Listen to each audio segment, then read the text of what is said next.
नमस्कार, आप देख रहे हैं द न्यूज पॉइंट और आपके साथ मैं हूं अफीफा मलिक। आईएएस ऑफिसर सरकार के कामकाज की रीढ़ की हड्डी माने जाते हैं, मगर कभी कभी कोई एक ऑफिसर खुद खबर बन जाता है।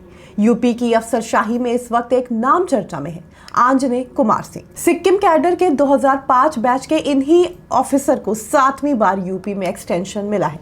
केंद्र सरकार ने आईएएस अधिकारी आंजनेय कुमार सिंह की प्रदेश में प्रतिनियुक्ति 1 वर्ष के लिए फिर बढ़ा दी है। सवाल उठता है कि आखिर कौन है आंजनेय और क्यों यूपी की राजनीति और अफसरशाही में ये नाम इतना अहम हो चुका है। सबसे पहले जानते हैं कि आखिर आंजनेय कुमार सिंह की यूपी में एंट्री कब और कैसे हुई। आंजनेय कुमार सिंह मूल रूप से यूपी के मऊ जिले के ही रहने वाले हैं, लेकिन 2005 बैच में उन्हें सिक्किम कैडर मिला। करियर के शुरुआती साल वहीं गुजरे, मगर 2015 में एक बड़ा मोड़ आया। उस वक्त अखिलेश यादव की सरकार थी और उनकी सिफारिश पर केंद्र सरकार ने आंजनेय को यूपी में प्रतिनियुक्ति पर भेज दिया। 16 फरवरी 2015 को उन्होंने लखनऊ में ज्वाइनिंग दी और महज 14 दिन में ही उन्हें सिंचाई विभाग का विशेष सचिव बना दिया गया।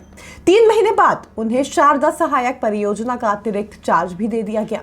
यानी शुरुआत से ही उनकी गिनती तेज तर्रार और भरोसेमंद अफसरों में होने लगी। फिर आया वो दौर जब उन्हें बुलंदशहर का डीएम बनाया गया और यहाँ से शुरुआत हुई पॉलिटिकल बदलाव। 25 जुलाई 2016 को अखिलेश यादव ने उन्हें डीएम बुलंदशहर बनाया, लेकिन कुछ ही महीनों बाद यूपी में सत्ता बदल गई। मार्च 2017 में भाजपा की सरकार आई और योगी आदित्यनाथ बने मुख्यमंत्री।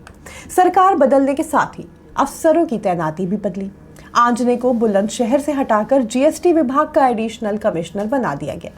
ये बदलाव 9 महीने के भीतर हुआ। फिर आया वो दौर जब आजम खान पर एक्शन लिया गया। जून 2018 में उन्हें डीएम फतेहपुर बनाया गया, लेकिन असली सुर्खियां तब मिली जब फरवरी 2019 में उन्हें डीएम रामपुर नियुक्त किया गया। रामपुर उस वक्त समाजवादी पार्टी के दिग्गज नेता आजम खान का गढ़ माना जाता था। डीएम बनते ही आंजनेय और आजम खान की तनातनी शुरू हो गई। 2019 लोकसभा चुनाव के दौरान आदर्श आचार संहिता के कड़े पालन पर दोनों में टकराव खुलकर सामने आया। आजम खान ने यहां तक कह दिया था कि चुनाव के बाद इसी डीएम से जूते साफ कराऊंगा, लेकिन इस तनातनी का अंजाम आजम खान के लिए भारी पड़ गया। जमीन हड़पने और घोटाले से जुड़े लगभग 90 मुकदमे दर्ज हुए और नतीजा ये हुआ कि आजम और उनका परिवार जेल तक पहुंच गया। इस कार्रवाई से आंजनेय कुमार सिंह की छवि एक सख्त और निष्पक्ष अफसर की बनी, मगर साथ ही उनका नाम सीधे राजनीति की धुरी में आ गया। दरअसल आंजनेय का यूपी में प्रतिनियुक्ति कार्यकाल फरवरी 2019 में खत्म हो गया था। उस वक्त केंद्र सरकार ने उन्हें 6 महीने का एक्सटेंशन दिया। इसके बाद अगस्त 2020 से लगातार उनकी प्रतिनियुक्ति बढ़ाई जाती रही। 4 बार 1-1 साल का एक्सटेंशन, 2 बार 6 महीने का एक्सटेंशन और अब 7वीं बार अगस्त 2026 तक का एक्सटेंशन। यानी आंजनेय सिंह पिछले 10 साल से यूपी में ही तैनात हैं, जबकि वो मूल रूप से सिक्किम कैडर के अफसर हैं। 2021 में उन्हें प्रमोट करके कमिश्नर मुरादाबाद मंडल बनाया गया। मुरादाबाद मंडल में ही रामपुर जिला आता है, यानी वो इलाका जहां आजम खान का दबदबा रहा। इस नियुक्ति को भी आजम खान के खिलाफ सख्त रवैये के तौर पर देखा गया। 14 अगस्त 2025 तक वो इसी पद पर रहे।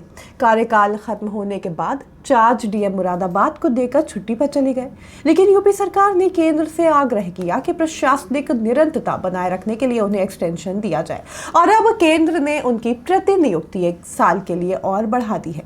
कहीं ना कहीं विवाद और आलोचनाओं से भी आंजनेय कुमार सिंह का नाम कुछ हद तक जुड़ा रहा। आंजनेय कुमार सिंह जितने चर्चित थे उतने ही विवादों से भी घिरे रहे। 2024 के लोकसभा चुनाव के दौरान अखिलेश यादव ने चुनाव आयोग से उन्हें मुरादाबाद से हटाने की मांग की थी। नवंबर 2024 में संभल हिंसा के दौरान भी विपक्ष ने उनके कामकाज की आलोचना की थी, लेकिन योगी सरकार ने उन्हें हमेशा भरोसेमंद अफसर माना और यही वजह है कि केंद्र ने 7वीं बार उनकी प्रतिनियुक्ति को मंजूरी दे दी। फिलहाल यूपी की नौकरशाही में आंजनेय कुमार सिंह अब सिर्फ एक ऑफिसर नहीं बल्कि एक नैरेटिव बन चुके। उत्तर प्रदेश के पूर्व मुख्यमंत्री अखिलेश यादव की पसंद बनकर आए, लेकिन योगी सरकार के भरोसेमंद अफसर बने।